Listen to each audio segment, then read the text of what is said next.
তামিলনাড়ুতে আরো একটা বড় সড় রাজনৈতিক পরিবর্তন বা রাজনৈতিক ঝড় বলা যেতে পারে, যেখানে ভোটের ফলাফলের পর 4 মে থেকে তামিলনাড়ুর ম্যাজিক ফিগার 118 সমর্থন জোগাড় করার জন্য হিমশিম খেতে হয়েছিল টিভিকেকে, সেখানে আজ 144 জনের বিধায়কদের সমর্থন নিয়ে নতুন সরকার গঠন করছেন থালাপাতি বিজয়।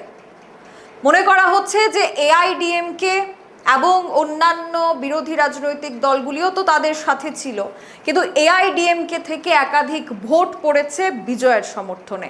তাহলে কি তামিলনাড়ুতে এবার শুধুই বিজয়? বুধবার তামিলনাড়ুর বিধানসভায় টিভিকে প্রধান ও নবনির্বাচিত মুখ্যমন্ত্রী সি জোসেফ বিজয় আস্থা ভোটে জয়লাভ করেছেন, যেখানে একটা সময় 118 ম্যাজিক ফিগার ছোঁয়ার জন্য হিমশিম খেতে হয়েছিল, সেখানে তার পক্ষে ভোট পড়েছে 144টি। জোট সঙ্গী সহ টিভিকের কাছে সমর্থন ছিল 120 জন বিধায়কের। এর বিপরীতে 22 জন বিধায়ক সরকারের বিরুদ্ধে এবং 5 জন ভোট দানে বিরত থাকে। কংগ্রেসের 5, সিপিআই, সিপিআইএম এবং ভিসিকে 2টি আসন করে এবং এক বহিষ্কৃত এমএলএ কে নিয়ে এক টিভিকে কে সমর্থন জানায়।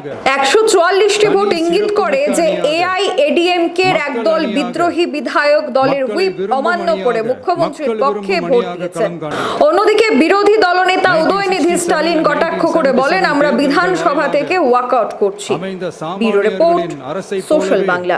এখনকার মতো সংবাদ এখানেই শেষ করছি। পরবর্তী আপডেটস দেখতে চোখ রাখুন সোশ্যাল বাংলার পর্দায়। নমস্কার।